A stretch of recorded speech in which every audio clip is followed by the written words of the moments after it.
السلام علیکم ورحمۃ اللہ۔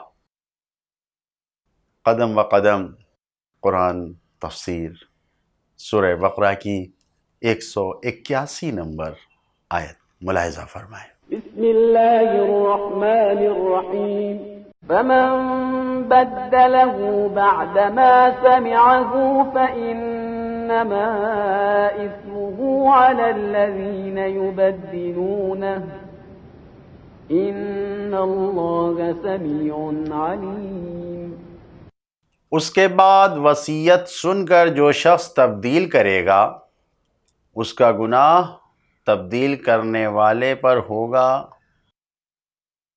تم پر نہیں۔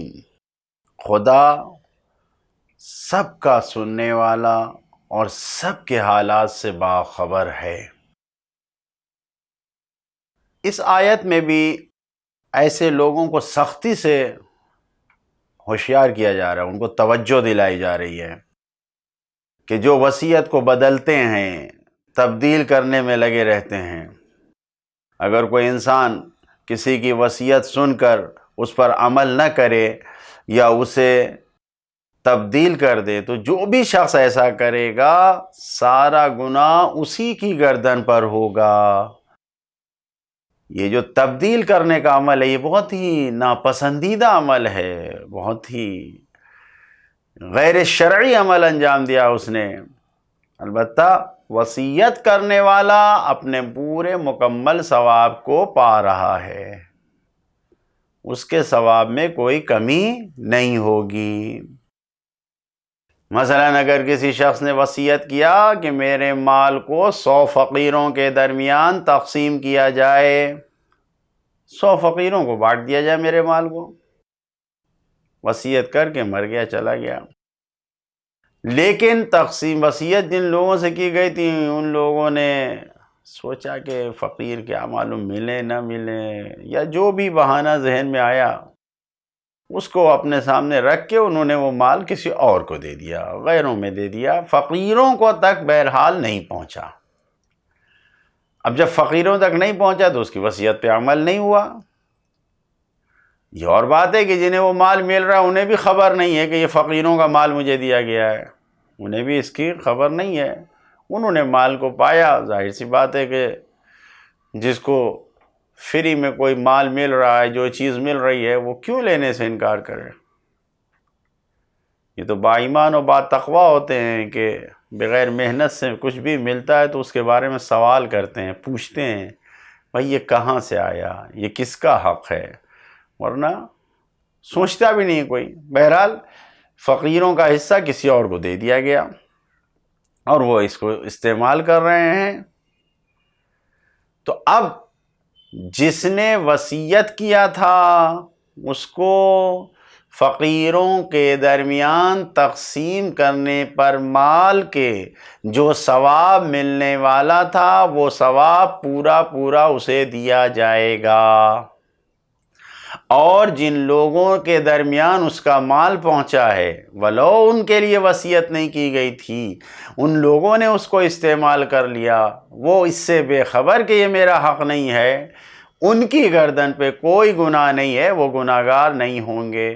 گناہ کس کا ہے اس درمیان؟ گناہ ان شخص کا ہے، ان افراد کا ہے کہ جن لوگوں نے وصیت کو تبدیل کیا، اور وصیت تھی کہ 100 فقیروں کے درمیان تقسیم کیا جائے مال، لیکن انہوں نے کسی اور کو دے دیا۔ تو جس نے وصیت کو تبدیل کیا ہے وہ گناہگار ہوگا، لیکن جس نے وصیت کیا تھا اسے پورا ثواب ملے گا، اور وصیت بدلنے والے کو اس خیانت کی سزا دنیا میں بھی ملے گی، آخرت میں ملے گی، دونوں جگہ اس کو سزا دی جائے گی۔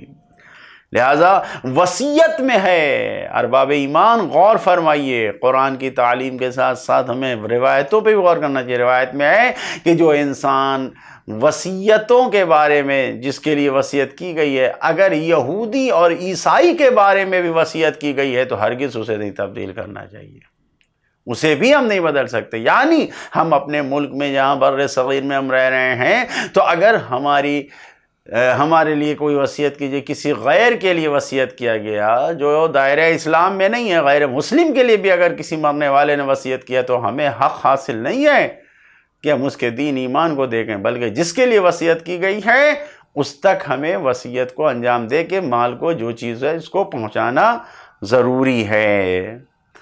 جو پیغامات ہیں اس آیت میں، اس بیانات کی روشنی میں، پہلا پیغام دوسروں کی جانب سے وصیت کا تبدیل کیا جانا حرام ہے، بدترین گناہ ہے، وصیت تبدیل کرنے کی اجازت نہیں ہے۔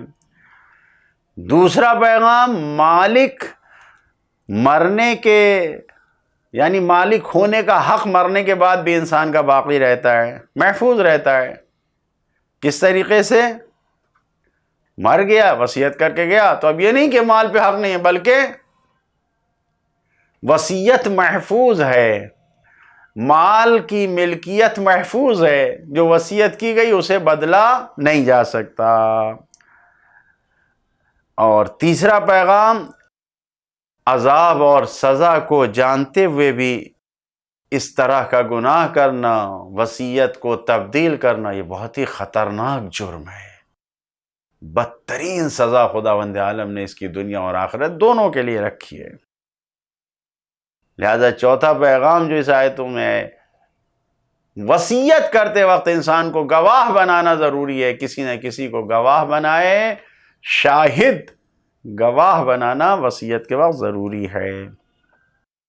پانچواں پیغام، وصیت کرنے والے کو اس کا پورا ثواب عطا کیا جائے گا، چاہے اس کی وصیت میں خیانت کرتے ہوئے اسے پورا کیوں نہ بدل دیا جائے، اس کی وصیت پر عمل نہ ہو، لیکن جس نے وصیت کی ہے اسے پورا ثواب دیا جائے گا۔ چھٹا پیغام، اس بات پر ایمان رکھنا کہ ہم اللہ کے سامنے حاضر ہیں، ہم وقت خداوند عالم ہمیں دیکھ رہا ہے، ہم سے باخبر ہے، یہ یقین انسان کو متقی اور پرہیزگار بناتا ہے اور صاحبان تقوی کو پرہیزگاری میں باقی رکھتا ہے۔ لہذا وصیت کو تبدیل کرنے میں ایسے لوگ خود کو دور رکھتے ہیں، یہ تقوی ہے جو انہیں اس گناہ سے محفوظ رکھتا ہے۔ لہذا جو ہمارے عملی پیغام، جسے ہم زندگی کے لیے پیغام بنا سکتے ہیں، وصیت ہو یا کوئی بھی تحریر جس میں کسی ذمہ داری کو بیان کیا گیا ہو، اسے تبدیل کرنا شرعاً، اخلاقاً اور قانوناً جرم ہے۔ اس سے ہمیشہ ہم خود کو دور رکھیں۔ خداوند عالم سے دعا کرتے ہیں کہ اگر ہمارے حق میں کوئی وصیت کرتا ہے اور ہم ذمہ داری قبول کرتے ہیں تو خدایا اس وصیت کے مطابق ہمیں عمل کرنے کی توفیق عطا فرما۔ والسلام علیکم ورحمۃ اللہ وبرکاتہ۔